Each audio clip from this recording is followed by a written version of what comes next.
Welcome, and thank you for virtually joining us for the third annual Montana State University Initiative for Regulation and Applied Economic Analysis Distinguished Lecture. I'm Professor Wendy Stock, and I co-direct the initiative along with my colleague, Professor Vincent Smith, in the Department of Agricultural Economics and Economics. All of us with the initiative are honored to be able to bring world-renowned scholars to MSU to give lectures on important issues facing society. Our inaugural distinguished lecture featured Nobel Prize-winning economist Sir Angus Deaton, who along with fellow economist Ann Case, discussed their research that finds growing linkages between income inequality and rising mortality from alcohol, overdose, and suicide, which they termed deaths of despair. Last fall, we heard from MIT professor Daron Acemoglu, whose lecture focused on the impacts of technological change, including its linkages to inequality in income and job growth in the U.S. economy. Tonight, we hear from Professor Christina Romer, presenting her experience as a top policy designer and presidential advisor during the financial crisis of 2008. I was overjoyed back in late February, early March, when Dr. Romer accepted my invitation to come to Montana State this fall to present our distinguished lecture, meet with students and faculty, and visit and explore Montana for the first time. As we all know, our world has since turned upside down, and the economy is again facing an unprecedented crisis. Now, more than ever, we need to hear from experts with frontline experience in macroeconomic policy responses, and I'm thankful that Dr. Romer can still talk with us, even if it's in a different format than initially planned. Since we're in a different format, this introduction and Dr. Romer's lecture were pre-recorded a few days ago.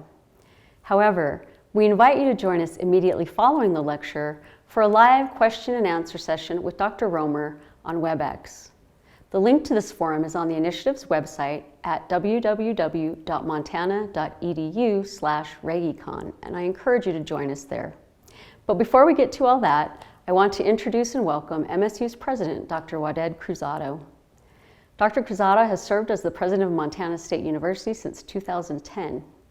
I'm not sure everyone knows this, but among the thousands of colleges and universities in the U.S., MSU is one of only 131 classified as having very high research activity. This means that MSU is a top-tier university in research, education, and community impact. Perhaps more importantly, MSU is one of only 2 universities in the U.S. to hold the very high research activity distinction and to be recognized as having very high undergraduate enrollment.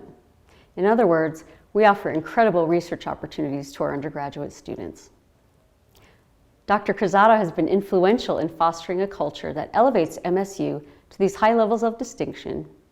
She is also a champion of the land-grant university mission of research, education, and public outreach. We at the initiative also work to help fulfill that mission through our support of high-quality, peer-reviewed student and faculty research, and by sharing research findings with the wider community via outreach events like tonight's distinguished lecture.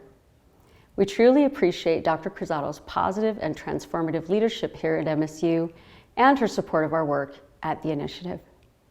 Without further ado, I'm pleased to present President Waded Cruzado, who will introduce tonight's distinguished lecturer. Thank you, Dr. Stock, for your kind introduction, and good evening. It is my honor to welcome all of you to the 2020 Distinguished Lecture for the Initiative for Regulation and Applied Economic Analysis at Montana State University, an innovative project that works to engage MSU undergraduate and graduate students with faculty in academic research that furthers understanding of the impact of regulation and policy on societal well-being. The initiative continues its success in convening diverse scholars and researchers to find pathways to solving critical problems faced by society. Research pillars of the initiative include agriculture, food insecurity, healthcare access, technology, finance, natural resources, education, crime and the criminal justice system, and U.S. international aid programs. The initiative has made important and substantive impacts in its first 4 years. Last year, the initiative supported 24 undergraduate and graduate students, 22 faculty from 5 MSU colleges from an array of disciplines, partnered with 10 academic institutions around the globe, published 22 papers in high-quality peer-reviewed journals, and an additional 18 submissions that are currently under review, and held 10 outreach events including workshops, seminars, conferences, and lectures. Last year marked an extraordinary accomplishment, crossing the $100,000 mark for scholarships provided to MSU undergraduates to engage in research on regulation and policy issues. In all, the initiative has funded 78 undergraduate research projects. All of this work is essential to Montana State University's land-grant mission. Also essential to our land-grant mission is outreach. One aspect of that primary function is bringing to our constituency some of the most important contemporary thinkers to share their work with the people of Montana. Certainly, our speaker tonight is an important contemporary scholar. Dr. Christina Romer is the class of 1957 Garth B. Wilson Professor of Economics at the University of California, Berkeley. She's one of the world's leading scholars on economic crisis and is widely known for her research on the Great Depression. In addition, Dr. Romer is widely recognized for her work in developing President Obama's plan for recovery from the 2008 financial crisis. In announcing her appointment in 2008, President Obama called Romer one of the foremost experts on economic crisis and how to solve them. In the midst of the COVID-19 pandemic, the regulatory and policy landscapes are dynamic and evolving each day. The economic challenges and impacts stemming from the pandemic are unprecedented, and uncertainty surrounding the future is increasing economic volatility. These present challenges demand high-quality, evidence-based research and in-depth analysis, and Dr. Romer plays a critical role in contributing to these efforts at this significant moment in history. Her ambitious and bracing research is work of historical, political, and cultural heft. During tonight's lecture, Dr. Romer will compare the fiscal responses between the 2008 financial crisis and our current economic situation as a result of the pandemic. She will also draw lessons for future fiscal actions and provide an insider's view of some of the missed opportunities for more effective fiscal policy in both occurrences. Dr. Romer received her PhD from the Massachusetts Institute of Technology. Before heading to the nation's capital, she spent a decade as the class of 1957 Garth B. Wilson Professor of Economics at UC Berkeley. Previously, she taught economics and public affairs as an assistant professor at Princeton University's Woodrow Wilson School of Public and International Affairs. Among her many honors, Dr. Romer is the recipient of the John Simon Guggenheim Memorial Foundation Fellowship, the Alfred P. Sloan Research Fellowship, the National Science Foundation's Presidential Young Investigator Award, and the Distinguished Teaching Award at UC Berkeley. Prior to her presidential appointment, she was co-director of the program in monetary economics at the National Bureau of Economic Research and served as vice president of the American Economic Association. She has also been a visiting scholar on the Board of Governors of the Federal Reserve System. Her expertise stretches across the full spectrum of macroeconomics with a focus on economic history and the effects of fiscal policy. On behalf of the faculty, students, and staff of Montana State University, it is my pleasure to welcome Dr. Christina Romer. Well, thank you so much for inviting me to be this year's IRAEA lecturer. I am just incredibly honored and very sad to not be able to visit Montana in person. But I hope we will be able to have a good give and take after the lecture, even if it has to be over WebEx. So 12 years almost to the day, Lehman Brothers collapsed, setting in train the first full-fledged financial crisis that the United States had seen in 80 years. And what followed was the worst recession we'd experienced since the Great Depression of the 1930s. So I was chosen to be chair of the Council of Economic Advisors just a few weeks after the 2008 presidential election and just a few months after the collapse of Lehman. And I became part of the team whose job it was to fight the Great Recession, to develop policies designed to stop the hemorrhaging of jobs and to try to put people back to work.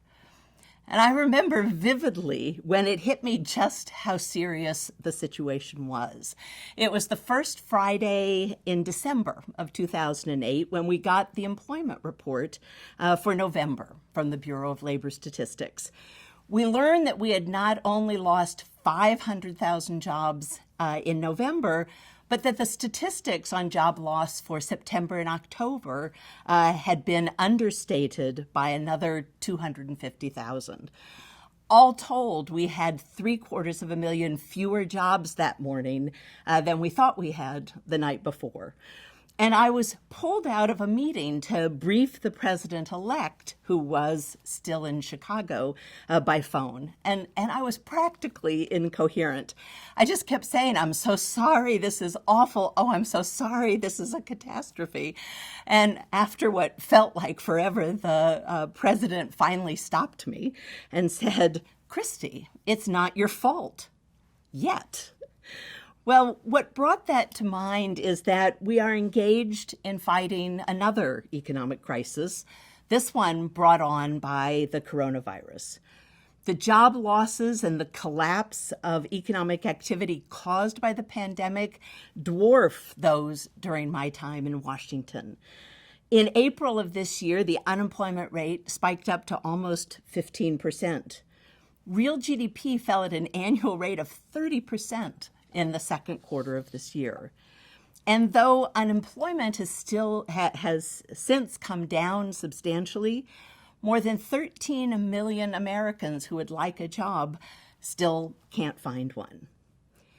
Well, one of the key components of the government's response to the pandemic has been expansionary fiscal policy, just as it was in 2009. So fiscal policy just refers to actions involving the government's budget, so tax changes and government spending. And we've had extreme changes in both of those this past spring. The CARES Act, passed in March, along with some smaller actions, included tax cuts and spending increases of close to $2 trillion. You know, as a share of GDP, these fiscal actions are much larger than what was done during the Great Recession of a decade ago and what Franklin Roosevelt did in the New Deal of the 1930s. Well, the impact of fiscal policy is something that I've studied as a researcher and worked on as a policymaker. So in my lecture this afternoon, I want to discuss the fiscal response to the pandemic. What was done, how well has it worked, and most importantly, where do we go from here? And as you'll see from my subtitle of my lecture today, Unprecedented Action and Missed Opportunities, there are both some very important successes and some things that could have been done better. All right, well, first, some background. You know, people love to say this time is different, but this time really is different. The pandemic recession is unlike previous economic downturns, including the Great Depression, the Great Recession of a decade ago. So the 2008 recession was caused by a meltdown in the financial system, as banks and other financial institutions had trouble raising funds and staying afloat. Credit dried up for households and businesses. So households couldn't get loans to buy a car or remodel their kitchen. Businesses couldn't get loans to finance investment. And as a result, demand plummeted and firms started massive layoffs. In that situation, economists had a pretty good idea what to do. Of course, you need to try to stabilize the financial system, But even if that took time, there was a lot that economists and economic policy could do to try to help the rest of the economy. We just needed to get demand up in any way that we could. And the American Recovery and Reinvestment Act, or the Recovery Act for short, was enacted in February of 2009 and was designed to do just that, to get demand up. So it aimed to put money in Americans' pockets by cutting taxes and increasing unemployment benefits. And it increased government spending on things like infrastructure and education to make up for lower private sector demand. Well, the current economic crisis is very different. It's caused by a pandemic, and the right policy response, it turns out, is much more complicated. Now, some of the collapse in employment has, as in previous cases, been caused by a fall in demand, right? Even before the lockdown started, American consumers had stopped going to restaurants and movie theaters. So this graph actually, it shows you restaurant reservations in New York City on the reservation app OpenTable. And what I want you to see is that restaurant reservations in New York collapsed in late February and early March, before the declaration of a state of emergency or before New York's stay-at-home order was issued. People were and still are afraid and don't want to go out and spend. Right? But it turns out that those stay-at-home orders have also been an important factor. So scientists and doctors tell us that the virus thrives on social interaction and economic activity. As a result, when case loads are high, a key government response has been to shut down parts of the economy. No indoor dining at restaurants, no big concerts or sporting events, no haircuts. And such shutdowns have undoubtedly saved lives, but they have thrown millions of people out of work. So in this situation, the best policy response is not going to be to just get demand up any way that you can, as in 2009. We have to do this delicate balance of encouraging the production that's safe and necessary, but still curtailing activities that are dangerous. All right, so what's been done so far to try to thread this needle and heal the economy, but do it safely? Well, back in the spring, the government took a number of fiscal measures. The biggest one was the CARES Act. It had a budgetary cost of over $1.7 trillion. And it had many pieces that you're probably familiar with, even if the name of the act doesn't ring a bell. So things like increased unemployment benefits, those one-time stimulus payments, aid for small businesses, and billions of dollars for healthcare. And there have been, since the CARES Act, some additional smaller measures that extended some of these programs. Now, in terms of size, the fiscal response to the COVID crisis really is unprecedented. You know, back in 2008, I was an advocate for a very aggressive stimulus. So the analysis that I and my staff had been doing said that we would need tax cuts and spending increases worth about $1.6 trillion to completely fill the gap between actual GDP and the economy's potential.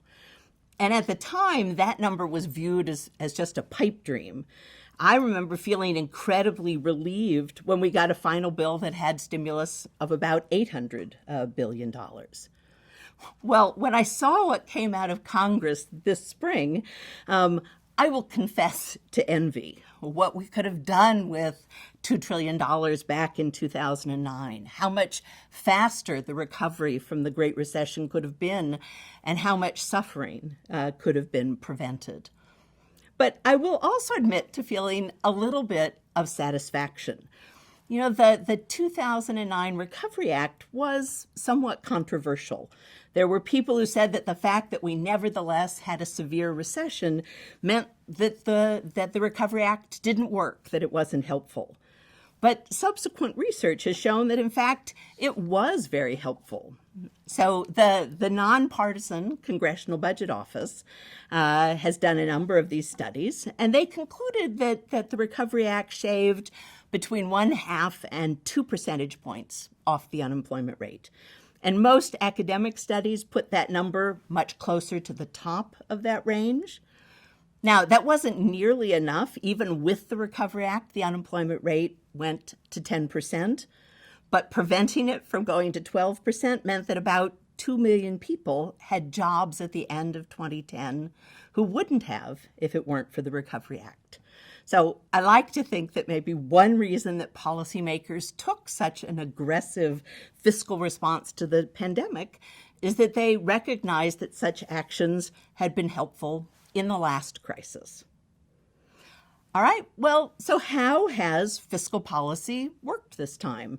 The actions were unquestionably big, but were they effective? Did they do what needed to be done in this unique situation?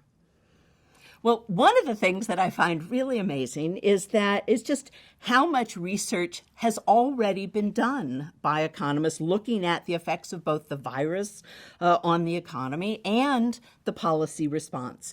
There's just been an outpouring of these creative economic studies, typically done by large teams of economists, which is, I think, how they've managed to get this research done so quickly. And what's really interesting is the studies have just marshaled a lot of very unusual data, particularly data from maybe private firms like payroll processors or financial institutions, or data from online apps of various sources. Right? So what have we learned? Well, I think one thing that we've learned is that one of the biggest success stories appears to be those expanded unemployment benefits. So this part of the CARES Act is sometimes referred to as unemployment insurance on steroids because the payments were increased by $600 per week. And the program also allowed workers who didn't used to qualify for unemployment, like Lyft drivers and part-time workers, to also get benefits. Well, these payments appear to have had a big impact on the consumption of unemployed families.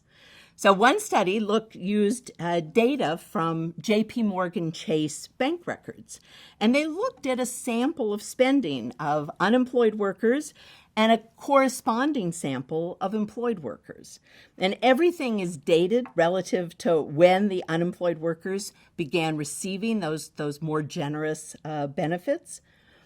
And what you can see is that everyone, employed and unemployed, cut their spending a lot this spring.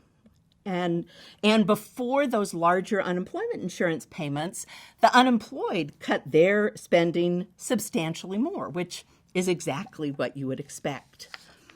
But after those larger benefit payments, what you're supposed to see is that the unemployed spent a lot, right? In the first few weeks after those bigger benefits started, their spending actually outstripped the employed as they refilled those empty pantries and paid rent that perhaps they'd missed the previous month. And this evidence suggests that the special unemployment insurance payments did two things that were desperately needed. They helped unemployed workers make ends meet during the pandemic, and they helped prevent a drastic decline in demand that surely would have happened given the huge rise in unemployment without those benefits.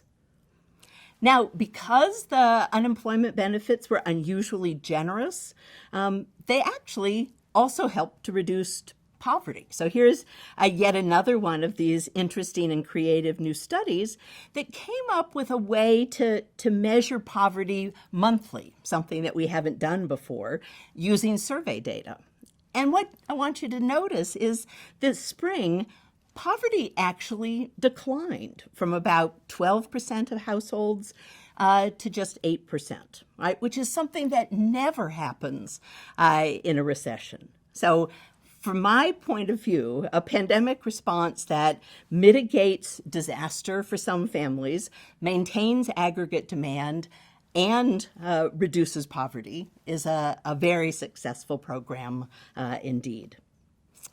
All right, well, let me turn now to what's called the economic impact payments. These were the stimulus payments or the tax rebate that many people got. So taxpayers earning less than $150,000 per couple received a one-time tax cut of $2,400. And this was one of the big ticket items in the CARES Act. And a lot of research in recent years, including some of my own, suggests that tax cuts absolutely can have a positive short-run effect on consumer spending, output, and employment. And at least one study so far has found some positive consumer spending effects from these economic impact payments, particularly for low-wage workers. But I think there are reasons, however, to think that the stimulatory impact may have been smaller this time. So first, the tax cut was temporary, a one-time deal. And to the degree that people like to smooth their consumption over time, we'd expect that the impact of those payments are going to be reduced by their transient nature. And second, survey evidence also points to a somewhat limited impact.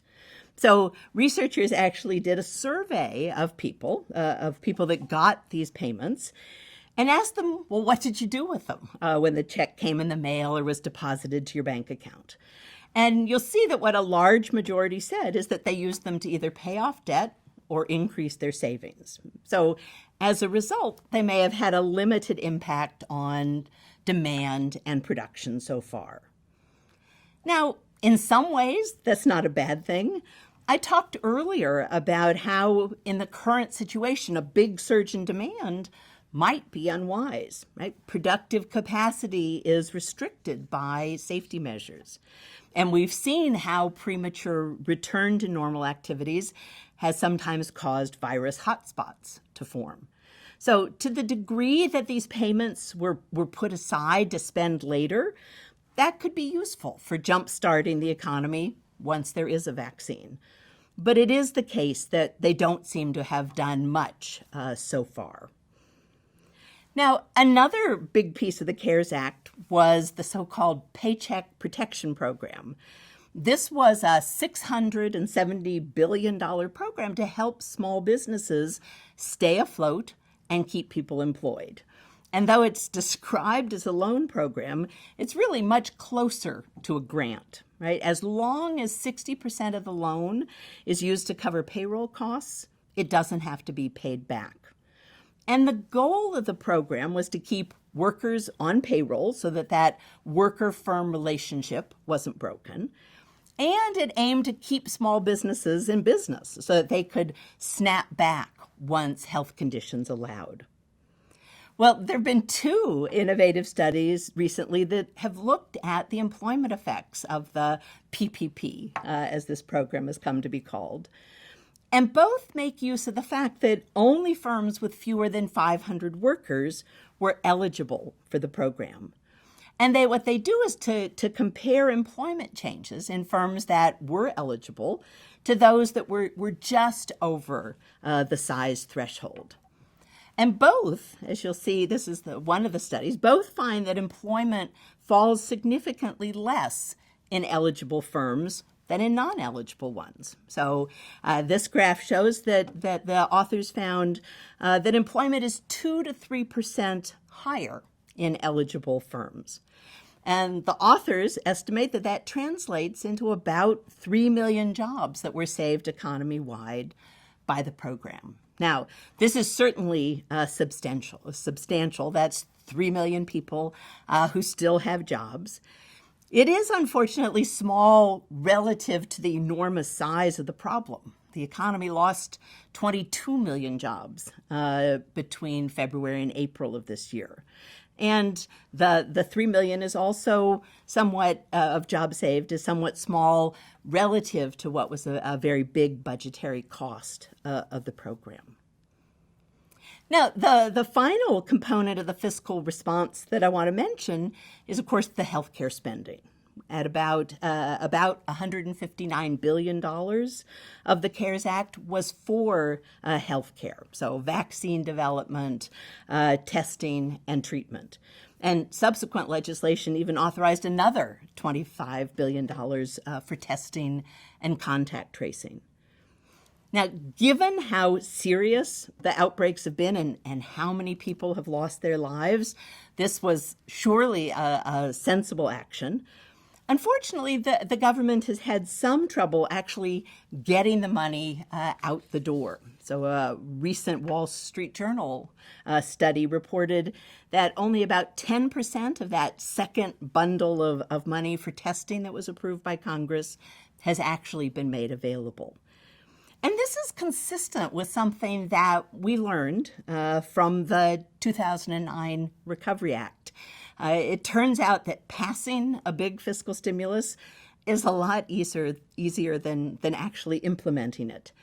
Getting the money where it needs to go in a timely manner is really hard, and it requires careful management and monitoring. So I'd say the bottom line is that the fiscal response to the pandemic has surely been helpful, but perhaps not a game changer. Some pieces have worked very well, but some have definitely fallen short. Okay, so where do we go from here, right? We've already spent more than $2 trillion to fight the coronavirus and the economic fallout. Congress right now is considering another fiscal package. Is it possible that we need even more? Well, I'm sorry to say it is. Now, so far, the economy appears to be recovering. So this slide shows you some recent data on the unemployment rate and real GDP. The blue lines are actual values, and those little red lines are forecasts from a very respected forecasting firm. So what you can see is that unemployment is down substantially, and GDP is expected to have jumped a lot in the third quarter of this year when the data come out next month. But importantly, what you can see from this figure is we are not out of the woods yet by any means. First, absolute conditions are still very poor in absolute terms. The unemployment rate is still 8.4%, and it's expected to decline only slowly through the rest of the year. GDP, though it's going to bounce back probably when we get the data, is still surely well below where it was when the pandemic started. More worrisome, I think, is the fact that the virus has resurfaced in a number of states. So college towns where you and I live are becoming some of the new hotspots. And recent projections out of the University of Washington suggest that COVID deaths could actually hit 400,000 or more by the end of the year. So I feel deeply that we should take steps now to continue fighting the virus and supporting the economy. And that comes from my time in Washington. I was there and I lived through the lingering recession of 2010. I remember knowing that the economy desperately needed more fiscal stimulus, but we just couldn't get it through Congress.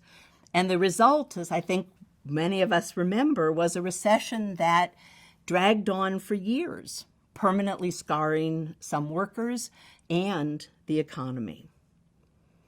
All right, so what should we do? Well, I think the most valuable additional aid would be continuing those expanded, more generous unemployment insurance benefits. The previous program ended on July 31st. And given that the unemployment rate remains high, it makes sense to continue it.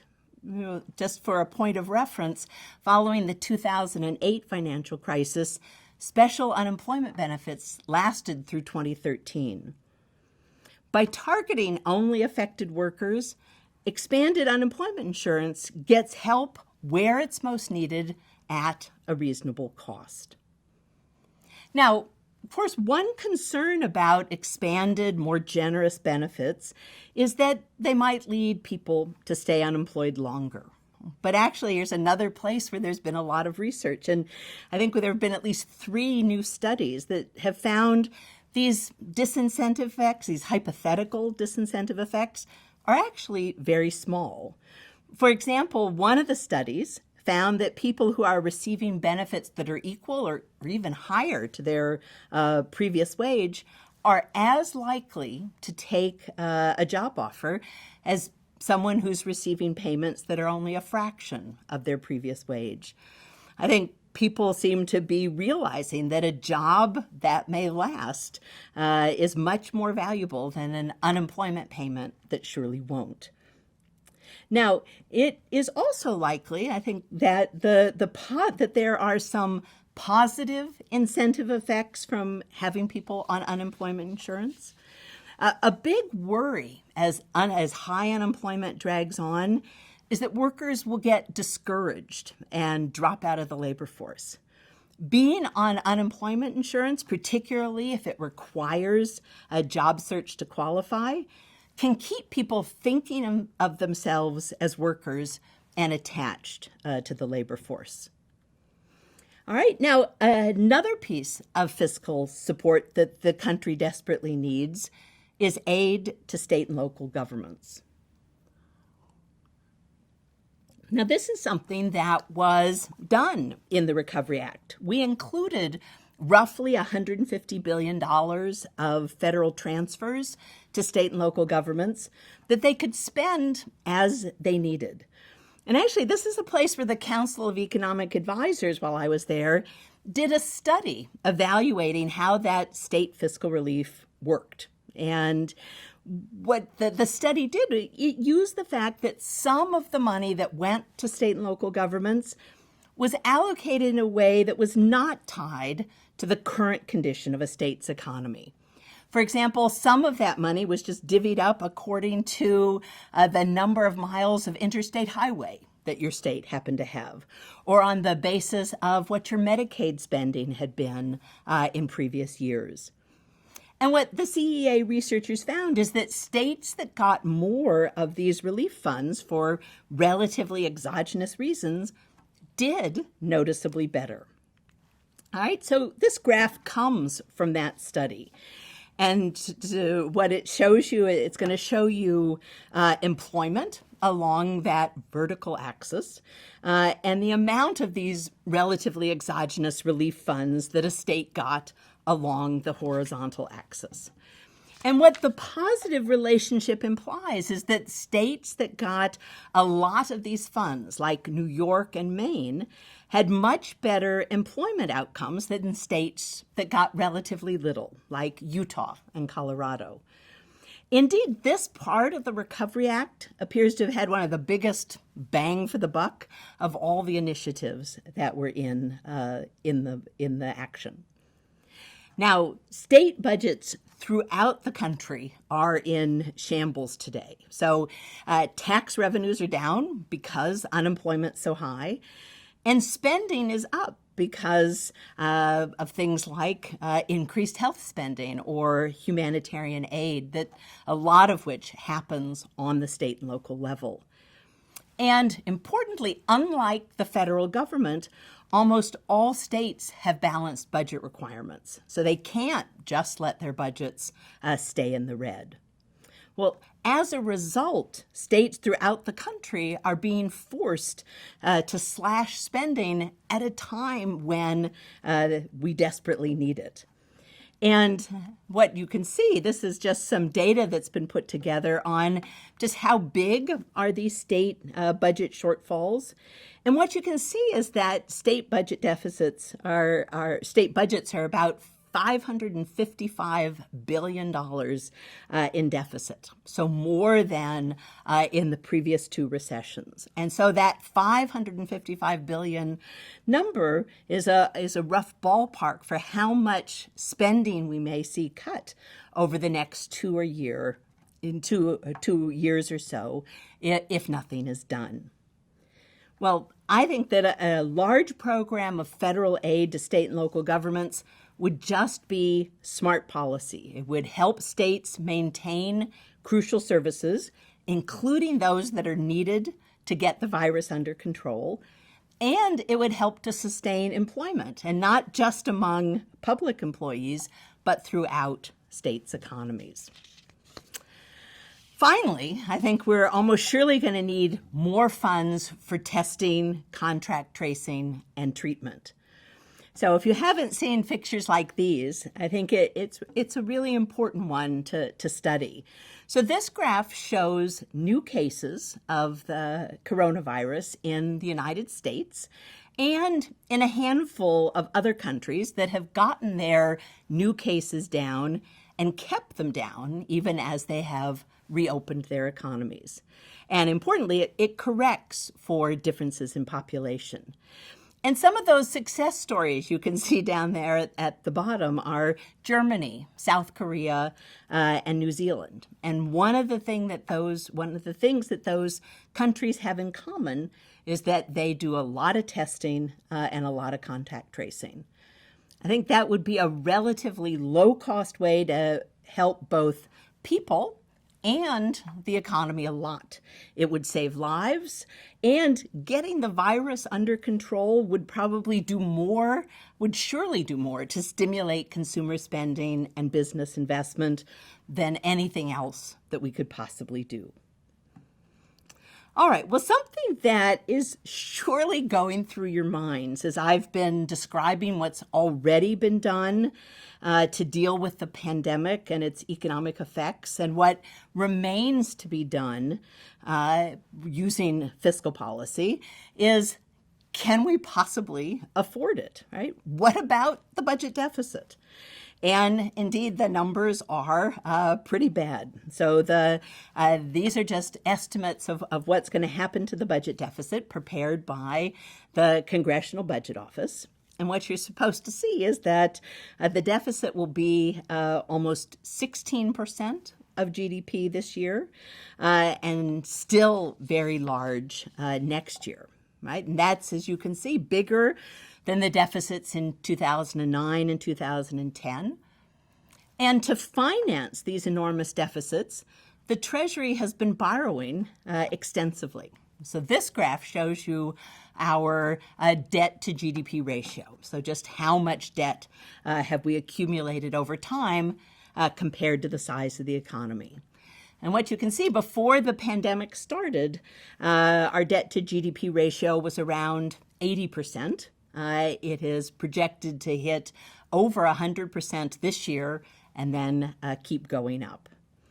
Now, as I said, these numbers are truly frightening, right? Such high debt to GDP ratios will make it harder to fight the next crisis that comes our way.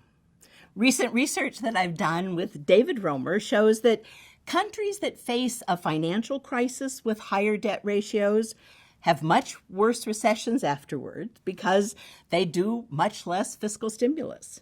It really is it seems to be that you don't want to face any kind of a national emergency with limited fiscal firepower.